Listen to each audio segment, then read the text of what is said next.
These days, the word cyberpunk conjures up images of Keanu Reeves and, per Gizmodo, terribly, horribly broken video games. Cyberpunk, a sub-genre of science fiction that explores a counter-cultural and anti-authoritarian worldview through the lens of a dystopian, technologically advanced, and dehumanized future, has proved to be prescient.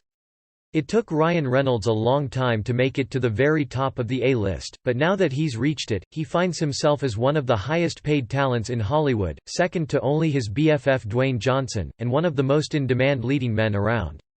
Of course, much of that's to do with the success of the Deadpool franchise. And after 2 films that became major critical and commercial hits, he's now able to write his own ticket in the industry and often wields a heavy amount of creative control on his projects. In fact, that sort of oversight has become a standard part of most of his contracts, which presented some problems when Disney acquired Fox and Deadpool 3 fell under the watchful eye of Kevin Feige. Indeed, the Marvel Studios' head honcho is always the one who gets final say when it comes to his movies, and Reynolds, while still heavily involved in the creative side, is no doubt having to learn to take a bit of a backseat compared to how things used to be when the Merc was at Fox. No other genre of speculative fiction has remained as relevant and useful over the course of decades. Cyberpunk stories are as powerful as ever, and examples dating back decades remain evergreen in a way that most sci-fi can't manage. Cyberpunk is so deeply ingrained in pop culture at this point that its origins have become a bit cloudy. The truth is, there's not a single point of origin for the genre itself, though certain aspects of it can be traced directly to certain key figures. And while production seems to be going all right so far, a new report has surfaced this week which claims that there may be some trouble brewing behind the scenes. Apparently, Reynolds is not very happy with the Mouse House and has even gone so far as to move his Maximum Effort production company off of the Fox Studios lot. In fact, things have gotten to the point where the actor is said to have had it with Disney and doesn't want to have anything to do with them. Why, you ask? Well, according to the report, he's tired of the Disney censorship bullshit and he feels that enough is enough. It's worth noting that Reynolds' issues are said to be specifically with the House of Mouse and not Marvel. And in fact, we heard just this week that he was actually very happy with the ideas Feige and co. are brewing up for Deadpool 3. But when it comes to Disney and their censorship, it's apparently a different story. Obviously, we'd advise taking all this with a grain of salt as it remains very much unconfirmed. But the important takeaway about Cyberpunk is that it's the product of a cultural exploration that has its roots in the very beginning of science fiction itself, an exploration that's still going on today as the genre evolves and changes to accommodate our ever-shifting relationship to technology and the future. Here's the untold truth of the origins of cyberpunk. Its origins go back to the 1960s. Science fiction as a genre is predicated on speculation. That being said, it's not hard to imagine the Mouse House asking Ryan Reynolds to tone things down for the upcoming threequel, even if it will be R-rated, as they still need to be concerned with their public image, which is strictly family-friendly. Sometimes that's speculation about technology, sometimes it's speculation about future events and developments, and sometimes it's both.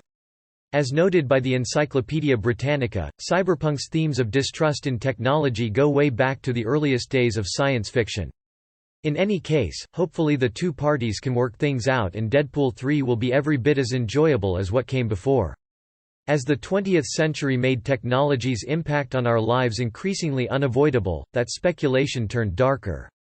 As noted by SteelSeries, in the 1960s and 1970s, the New Wave movement in science fiction, led by writers like Philip K. Dick, Roger Zelazny, and Harlan Ellison, introduced counterculture politics and drug culture into science fiction.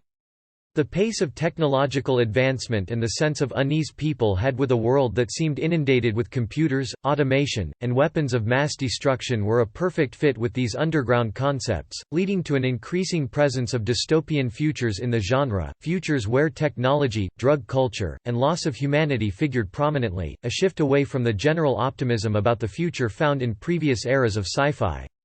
Novels like Do Androids Dream of Electric Sheep, which was the basis for the film Blade Runner, and comics like Judge Dredd reflected this shift.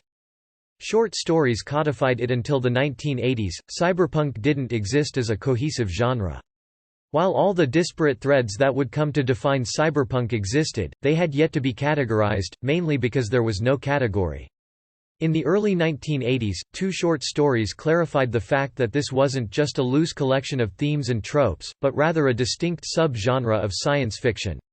As noted by The Verge, the first was Burning Chrome by William Gibson, published in 1982. Not only did this story literally introduce the word cyberspace to our vocabulary, it's often identified as the first true example of cyberpunk. It tells the story of two hackers who use sophisticated software to steal a criminal's fortune, only to be left bereft and heartbroken. The word cyberpunk didn't exist yet, however. As reported by the Encyclopaedia Britannica, that happened when Bruce Bethke published a short story in 1982 that per infinity plus was literally titled Cyberpunk.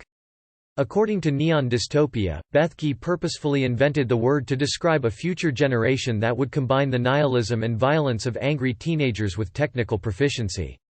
These two stories served to give this new genre a name and a loose set of recognizable features, and cyberpunk was officially a thing. Legendary editor Gardner Dozois made it mainstream when William Gibson coined cyberspace and Bruce Bethke coined cyberpunk in 1982. You had to be a bit of a science fiction nerd to know about it. Rumor has it Gibson read the story that introduced cyberspace to just 4 people at a convention in 1981. For the term to become widely known, a legendary editor had to get involved. As noted by Neon Dystopia, in 1984 author and editor Gardner Dozois published an article in The Washington Post called Science Fiction in the 80s, which introduced the word cyberpunk and its general meaning to a mainstream audience.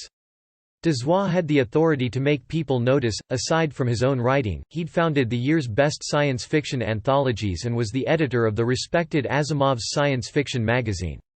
His use of the term spread it and helped codify it as a sub-genre on its own, which he described as bizarre hard-edged, high-tech stuff. The publication of Dozois' article coincided with a surge of cyberpunk and cyberpunk-adjacent pop culture like Blade Runner, which meant people were searching for a way to describe this new approach to sci-fi just as Dozois showed up to provide it.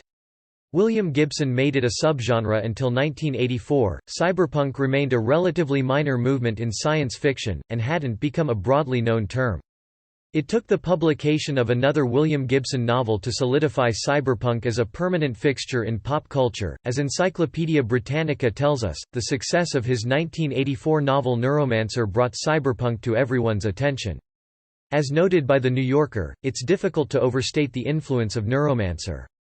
Building on the concept of the sprawl, a huge, grim mega-city covering most of the future east coast of the United States introduced in his classic short story Burning Chrome, which introduced the word cyberspace, Neuromancer described an internet that didn't exist yet with haunting accuracy. The novel, which won the Hugo, Nebula, and the Philip K. Dick Awards, gave us the fundamental vocabulary of cyberpunk and gave the genre shape. Just about every example of the genre that comes after, from The Matrix to Cyberpunk 2077, owes a debt to Gibson's brilliant novel. In fact, Neuromancer is so good and so influential, the fact that the technology described in the story is hopelessly outdated doesn't even matter much. It started as a very small movement. Cyberpunk didn't explode into popularity overnight. Its cultural and literary influence was more of a slow burn, building over decades as more and more people discovered it and spread its influence. In fact, as made clear by the New York Review of Science Fiction, in the 1980s and 1990s cyberpunk was defined by a small number of writers who all knew each other. James Patrick Kelly, himself a revered pioneer of cyberpunk sci-fi, writes that cyberpunk was a group of ambitious, like-minded, American late baby boomers who read and liked each other's work, including famous names like William Gibson, Bruce Sterling, and Rudy Rucker. What drew these writers together wasn't just a shared distrust of technology's ultimate influence on society and humanity, but also frustration with the limitations of science fiction at the time. In an interview with David Foster Wallace at the Paris Review, Gibson summed up the feeling cyberpunk writers had about the state of the genre. Mid-century mainstream American science fiction had often been triumphalist and militaristic, a sort of folk propaganda for American exceptionalism. Cyberpunk writers were explicitly pushing back against the monoculture of science fiction in the 20th century, which almost always assumed that Western civilization, and its military prowess, were both good things and the ultimate future of the world. Cyberpunk saw a richer mix of races and cultures, a more complex relationship between technology and humanity.